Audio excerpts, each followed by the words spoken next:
Assalamualaikum warahmatullahi wabarakatuh.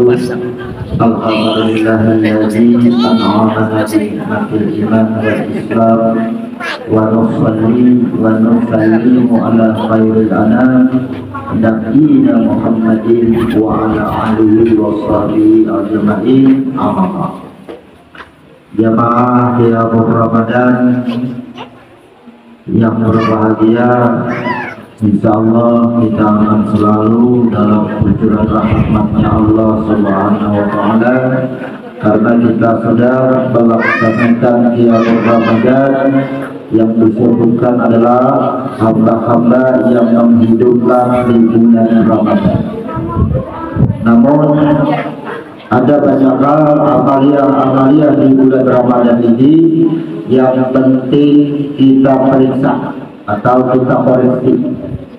Artinya apabila kita ketinggalan berpuasa di bulan Ramadan, maka kita akan membayarnya di bulan berikutnya. Namun satu hari tidak berpuasa di bulan Ramadan kemudian digantikan di bulan yang lain, maka tidaklah sama ketika kita berpuasa di bulan Ramadan. Beda ini. Maka untuk itu, bagaimana kita itu bisa menyeimbangkan agar menjadi orang-orang yang tuflihun, agar menjadi orang-orang yang tattaqun. Ketika kita tidak berpuasa di bulan Ramadan, seperti halnya seorang perempuan yang mana ia mengalami halangan, yang mana ia mengalami haid, maka ia tidak bisa berpuasa. 7 hari ia tidak bisa berpuasa. Maka bagaimana nantinya ketika ia mengganti di bulan yang lain, maka tidaklah sama nilai puasa di bulan Ramadan itu dengan nilai puasa di bulan yang lain atau di luar bulan Ramadan. Maka inilah yang penting kita menelahnya, bahwasanya apapun yang kita kerjakan selama bulan Ramadan, contoh bagi yang membukakan puasa, maka ia akan mendapatkan berapa nilai puasa orang yang dibukakan, maka ia mendapatkan senilai itu tanpa mengurangi pahala orang yang kita bukakan tadi, sama nilainya. Maka seandainya seorang perempuan ia selama 7 hari haid tidak berpuasa, alangkah baiknya semua kegiatan di bulan Ramadan selain sholat, ia dibolehkan ia mendengar tilawah, ia berzikir, kemudian ia disibukkan dengan menyiapkan makan sahur, dibuatkan dengan menyiapkan untuk berbuka. Maka inilah keseimbangan amalia kita. Ketika kita di bulan Ramadan tidak bisa sempurna, maka sempurnakanlah dengan cara amalia-amalia yang lain. Seperti halnya bahwa Ramadan yang dikerjakan dengan sempurna, siang hari berpuasa, malam ia mengerjakan amal ibadah, maka kesempurnaan ini ditentukan nantinya di akhir dengan mengeluarkan zakat fitrah. Maka ada sebuah hadis yang menyatakan bahwasanya dari hadis Bukhari nomor hadis 6607, wa innama a'malu bil khawatim, sesungguhnya setiap amalan tergantung pada akhirnya. Hadis sahih. Dijelaskan di sini bahwa amalan kita itu tergantung pada akhirnya. Jadi boleh jadi di awal Ramadan ia melaksanakan terus puasa, beribadah pada malam harinya, tapi gagal di akhir. Sebagaimana orang yang berpuasa dari sahur, kemudian ia gagal ketika berbuka. Orang yang menjalankan Ramadan dari hari pertama, ia gagal di hari terakhir. Inilah bahwasanya hidup seseorang pun ditentukan di akhir. Boleh jadi semasa hidupnya ia beramal dengan amalan neraka, tapi akhir hidupnya ia beramal dengan amalan surga. Sebagaimana ini dijelaskan dalam sebuah riwayat dari Bukhari nomor hadis 6493, diceritakan di sini dari Sahal bin Sa'ad As-Sa'idi berkata bahwa Nabi SAW pernah melihat ada yang membunuh orang-orang musyrik, dan ia merupakan salah seorang prajurit muslimin yang gagah berani. Namun anehnya beliau malah berujar. Jadi orang tadi berkata, siapa yang ingin melihat seorang penduduk neraka, silahkan lihat orang ini. Ini seorang muslim yang gagah berani, ia membunuh orang-orang musyrik. Nah, seandainya kita umpamakan kita ini bertamuan orang yang gayanya mabuk terus, atau ini gayanya maksiat terus, lalulah dibunuhnya, sama atau yang disebut dengan gerakan anarkis. Maka sesungguhnya ketika kita melihat orang mabuk, orang minum-minuman, kita mencela, kita membenci orang tersebut, sesungguhnya kita sudah bertuhankan minuman itu.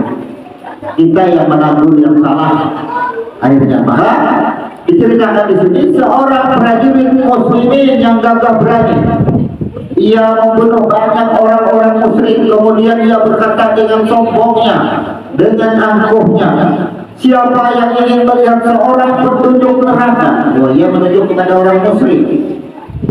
Lalu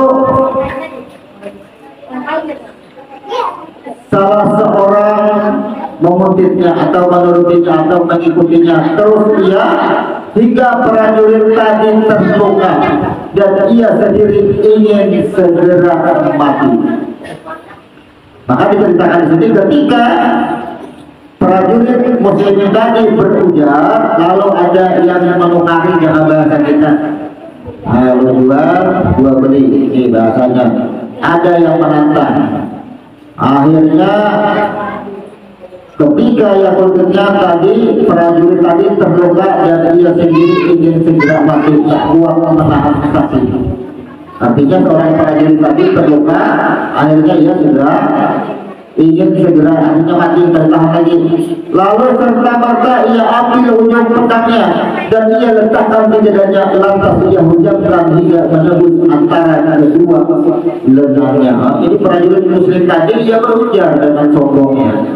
Artinya seorang prajurit yang gagah berani, ia membela Islam tadi, ia berperang melawan kaum musyrikan selama hidup, tapi akhir hidupnya ia menghujamkan pedang di antara dada. Jadi di dadanya hujamkannya ini sama dengan bunuh diri. Selanjutnya Nabi bersabda, sungguh ada seorang hamba yang menurut pandangan orang yang mengamalkan amalan penghuni surga, namun berakhir menjadi penghuni neraka. Sebaliknya, ada seorang hamba yang menurut pandangan orang melakukan amalan-amalan penduduk neraka, namun berakhir dengan menjadi penghuni surga. Sungguh amalan itu dilihat dari akhirnya.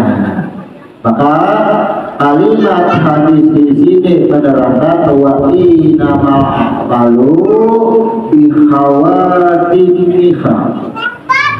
Sesungguhnya amalan itu atau sebuah amalan itu dilihat dari akhirnya.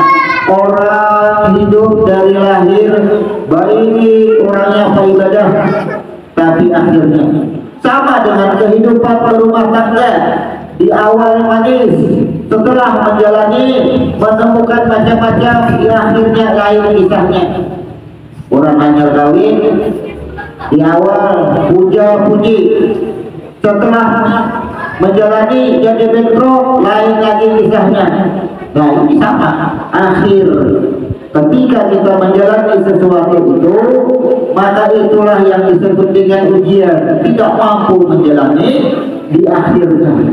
Maka Ramadan ini kita berpuasa sejak sahur, penentuannya hati-hati di akhir yang disebut dengan waktu berbuka.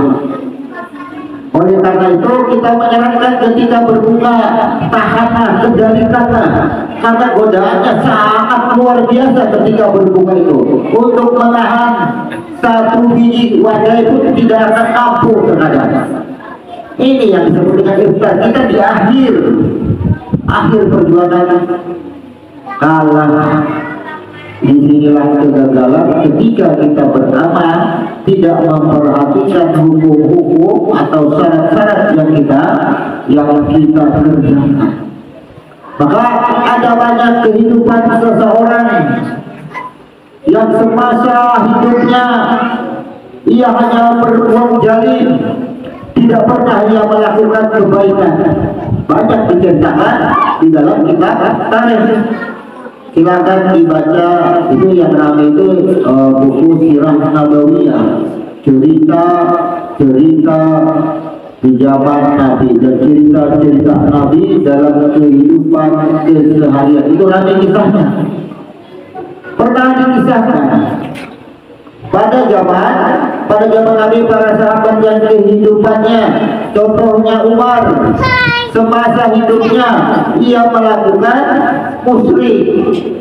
Bahkan ketika Umar di dalam perjalanan ia ketinggalan Tuhan, maka biji kurma disusun, buah kurma disusun menjadi patung, kemudian ia sembah. Kena angin kurmanya, robohlah patung kurma tadi. Kata Umar, apa? Tuhan aku roboh. Sambil ketawa Umar. Ujar Umar, aku bila berjalan tertinggal, Tuhan rancak paksa kurma kususun, pulang patung, kusembah, untung dapatnya angin, rabah, Tuhan rabah. Makanya Umar itu kadang-kadang bila duduk seorangan tak umum ketawa seorangan. Inilah ketika para sahabat menanyakan, wahai Umar, ada apa dengan engkau? Kenapa engkau, aku lihat duduk dalam sendiri tapi engkau ketawa? Ujar Umar, aku ingat dulu waktu aku galian musyrik. Sama aja kita yang ini. Mungkin dahulu kita ada mengenal dengan hukum, mungkin dahulu kita ada mengenal dengan bid'ah, mungkin dahulu kita ada mengenal dengan bagaimana Ramadan yang sesungguhnya, tidak mengenal. Tapi apa? Di akhirnya kita sudah mengenal. Inilah yang namanya perbaikan. Maka di Ramadan ini sesuai dijanjikan, sesungguhnya orang yang berpuasa, beramal ibadah di malamnya, kemudian ia melaksanakan i'tikaf, maka dosanya yang telah lalu Allah ampuni. Perlukah kita lagi menengok, mencari bagaimana kehidupan kita sebelumnya? Sesungguhnya pada malam hari ini kita sudah mendapatkan ampunan Tuhan dosa-dosanya. Kemudian ini kita laksanakan dengan sempurna. Ada janji Allah lagi di situ. Di dalam At-Talaq dijelaskan sana Allah akan hapus semua kesalahannya. Maka dosa kita dihapuskan, catatan kesalahan kita juga dihapuskan. Inilah yang disebut dengan kesucian. Maka gunakan kesempatan Ramadan, di mana pada malam hari ini Ramadan kita sudah menjalani 28, sisa 2 malam lagi kita menggunakan bagaimana akhir daripada amalan kita di bulan Ramadan ini. Jangan sampai gagal, karena penentuannya di akhir. Kebanyakan orang kehidupan Ramadan di akhir. Dia sibuk nge-mall, dia sibuk memikirkan bagaimana nantinya di Idul Fitri, akhirnya Ramadan diabaikan. Ia sibuk memikirkan mengundang teman-temannya berbuka bersama di tempat umum, di tempat yang ramai, sehingga meninggalkan syariat, sehingga meninggalkan akidah-akidah, sehingga meninggalkan kesunahan-kesunahan bagi orang yang berpuasa, meninggalkan kesunahan untuk menghidupkan malam Ramadan. sangat bagus berbuka bersama untuk menjalin silaturahmi, tapi ingat, ketika kita sudah meninggalkan kesunahan untuk menghidupkan bulan Ramadan, sesungguhnya janji Allah akan menghapuskan dosa kita telah abaikan. Itulah kerugian kita. Maka Ramadan benar-benar kita mengendalikan, kita mampu, kita siap menghadapi keluarga, menghadapi teman yang mengundang kita untuk berbuka bersama. Kita tidak bisa mengabulkannya. Kenapa?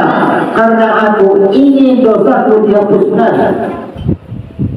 Alih-alih kita ingin bersilaturahmi, tapi kita tidak mendapatkan janji Allah untuk dihapuskan catatan kesalahan kita, sehingga dosa kita tidak dihapuskan. Inilah hamba yang celaka. Di zaman sekarang, era semakin canggih, kehidupan di semua negeri, kehidupan di seluruh penjuru itu satu detik sudah tertangkap kamera. Kita pun bisa menilai dari situ. Maka buatlah semua apa yang kita lihat sebagai ilmu, sebagai pertimbangan, sebagai referensi bagi kita untuk meningkatkan keimanan, untuk meningkatkan ketakwaan kita. Jangan kita biarkan, jangan kita abaikan. Yang dilihat jadikanlah ilmu, yang dilihat bukan untuk menjadi celaan bagi kita. Kita dengar ada yang sudah beridul fitri kemarin, dengan informasi beliau lewat telepon dengan Allah. Maka berita ini menjadikan ilmu bagi kita. Kita rujuk kepada ilmu. Sesungguhnya awal puasa melihat bulan, berbuka melihat bulan. Tidak ada hadisnya akhir puasa Allah yang menelpon, menunggu telepon Allah. Jadi kita pedoman kita hadis. Maka di sini Allah sudah menurunkan, Allah sudah menggambarkan bagaimana kehidupan manusia di era yang canggih. Dahulu tidak ada telepon, sekarang ada telepon. Ternyata telepon itulah menjadikan alasan untuk beridul fitri. Jangan jadikan semua tontonan itu menjadi celaan, menjadi hujatan bagi orang lain. Selamatkanlah diri kita agar diri kita terhindar daripada api neraka. Maka ketika kita menyelamatkan diri kita, selamatkan juga keluarga kita. Qu anfusakum wa ahlikum nar.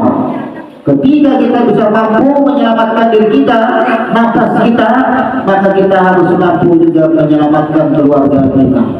Maka jadikanlah apapun semua yang dilihat, jadikanlah semua yang didengar menjadi ilmu, menjadi referensi, meningkatkan ketakwaan dan meningkatkan keimanan bagi kita. Sempurnakanlah Ramadan dengan syarat-syarat bagaimana di dalam Ramadan itu. Makanya kita pecahkan, kita uraikan, kita rincikan Ramadan ini. Karena tujuan Ramadan menjadikan hamba yang takwa, hamba yang takut. Untuk menjadi takut selalu kita ulang Ramadan, jangan henti-hentinya. Hidupkanlah bulan Ramadan di malamnya dengan memperbanyak amal ibadah, dengan memperbanyak sholat, memperbanyak zikir, memperbanyak doa, kemudian bertilawah, kemudian di siang harinya ia berpuasa. Ketika berpuasa, jaga kendalikanlah hawa nafsu ketika berpuasa, dan ketika berbuka tetap kendalikan hawa nafsu. Karena itulah penentuan daripada perjuangan kita di dalam amaliyah di bulan Ramadan. Satu bulan Allah berikan kesempatan bagi semua hamba-hambanya untuk mensucikan dirinya. Maka Allah sangat menyukai bagi orang yang sudah banyak berbuat salah, kemudian ia menyadari, kemudian ia beramal. Maka ini dianggap dengan orang-orang yang bertaubat. Orang yang bertaubat akan menjadikan datangnya rahmat. Orang yang bertaubat sebab datangnya ampunan bagi kita. Maka gunakan Ramadan ini 2 malam lagi kita. Gunakan sebaik-baiknya. Ingat, detik-detik berbuka ini sangat lalai kita di detik-detik berbuka godaannya sangat besar. Godaan ketika berbuka untuk menahan satu teguk, satu punyahan wadai pun kadang-kadang kita tidak mampu menahannya. Saat berbuka, sempurnakan di 2 hari ke depan ini Ramadan, puasanya, ibadah di malam hari. Dan maka semoga kita semua di Ramadan ini menjadi orang-orang yang mendapatkan kemenangan dengan gelar takut, dengan gelar muttaqin. Semoga kita semua di 2 malam ke depan kita bisa dan mampu untuk mengamaliakannya. Demikian kita tutup. Subhanallahumma wa bihamdika asyhadu an la ilaha illa anta astaghfiruka wa atubu ilaik. Assalamualaikum warahmatullahi wabarakatuh.